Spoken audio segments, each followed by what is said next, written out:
IGAC, Institut Gnostique d'études anthropologiques et culturelles, vous présente « Les mystères du feu », un livre écrit en 1955 par Samael Aoun-Weor, le père du gnosticisme contemporain. La version PDF du livre Les mystères du feu est en téléchargement gratuit sur le site internet www.igac.org. Les liens d'accès sont dans la description. Chapitre 13. La méditation interne.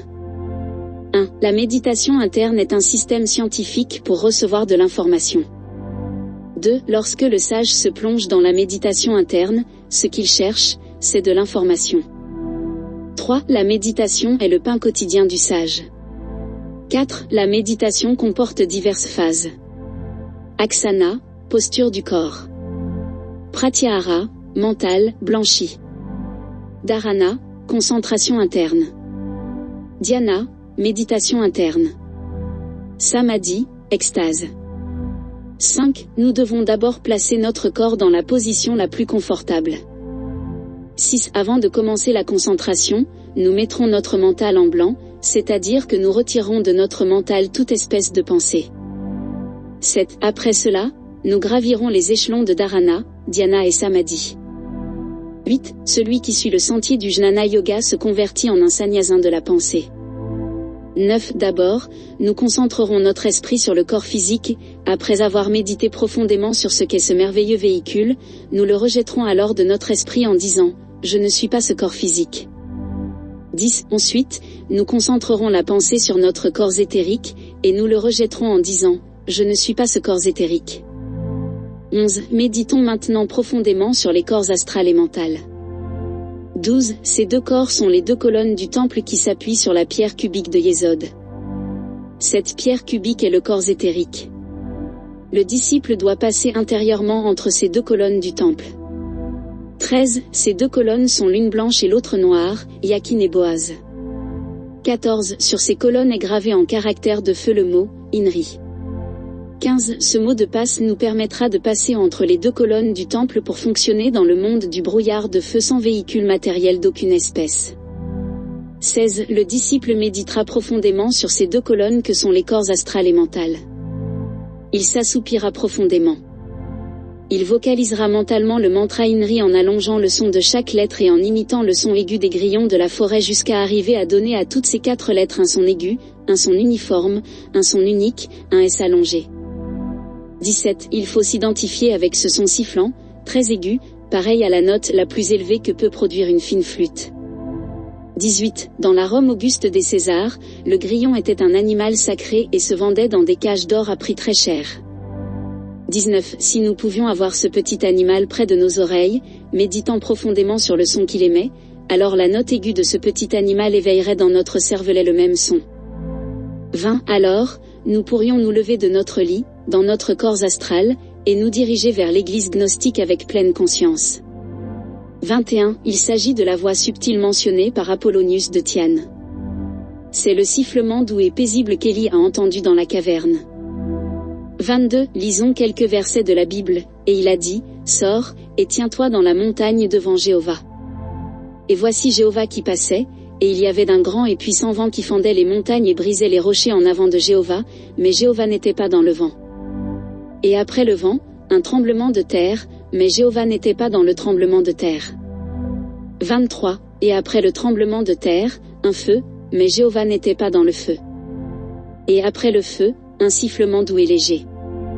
24. Et quand il l'entendit, il se couvrit le visage avec son manteau, et il sortit, et il se tint à l'entrée de la grotte.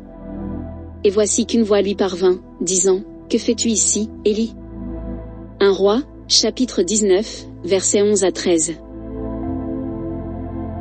25. Le disciple assoupi méditera profondément sur la colonne noire, le corps astral, et essaiera d'écouter le sifflement doux et paisible en disant, « Je ne suis pas le corps astral. » 26. Le disciple méditera ensuite sur la colonne blanche, le corps mental, et essaiera d'écouter le son doux et paisible, la voix subtile, l'essence du Inri, le S sifflant, le son aigu des grillons de la montagne, et faisant un effort pour s'endormir profondément, le disciple rejettera le corps mental en disant « Je ne suis pas le corps mental ». 27. Le disciple concentrera tout son esprit sur la volonté, et ensuite rejettera le corps de la volonté en disant je ne suis pas non plus la volonté. 28. Le disciple concentre maintenant son esprit sur la conscience, sur la buddhi, corps de la conscience, et il se dépouille à présent de ce merveilleux véhicule, en disant, je ne suis pas non plus la conscience. 29. Maintenant, le disciple se concentre sur son intime, il s'assoupit profondément, il assume une attitude totalement enfantine et dit, je suis l'intime, je suis l'intime, je suis l'intime. 30. Le disciple s'assoupit encore plus et dit, l'intime n'est autre que le Fils du moi Christ. 31. L'étudiant médite profondément sur le moi Christ. 32. L'étudiant essaie maintenant de s'absorber dans le moi Christ. 33. L'étudiant essaie de s'absorber en lui, en lui, en lui. L'étudiant se dit, je suis lui, je suis lui, je suis lui. 34. Le mantra Pandé nous permettra de nous identifier avec le moi Christ pour agir comme Christ dans l'univers du plérôme.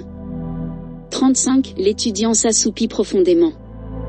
Le sommeil est le pont qui nous permet de passer de la méditation au samadhi. 36. Il y a plusieurs sortes de samadhi, astral, mental, causal, conscientif, de l'intime, du moi Christ. 37. Dans le premier samadhi, nous entrons seulement au plan astral. Avec le second samadhi, nous voyageons dans le corps mental à travers l'espace. 38. Avec la troisième sorte de samadhi, nous pouvons fonctionner sans véhicule matériel d'aucune espèce dans le monde de la volonté. Avec la quatrième sorte de samadhi, nous pouvons voyager dans le corps bouddhique à travers l'espace. 39. Avec la cinquième sorte de samadhi, nous pouvons nous mouvoir sans véhicule d'aucune espèce dans l'intime, dans le monde du brouillard de feu. 40. Avec la sixième sorte de samadhi, nous pouvons fonctionner dans le moi Christ. 41. Il existe une septième sorte de samadhi pour les grands maîtres du samadhi. Alors, nous pouvons visiter les nucléoles mêmes sur lesquels est fondé l'univers. Ces nucléoles, pour parler de manière allégorique, sont les trous par où nous pouvons observer la terrible majesté de l'absolu. Ce livre audio a été réalisé par IGEAC, Institut Gnostique d'études anthropologiques et culturelles. IGEAC, la splendeur d'un chemin.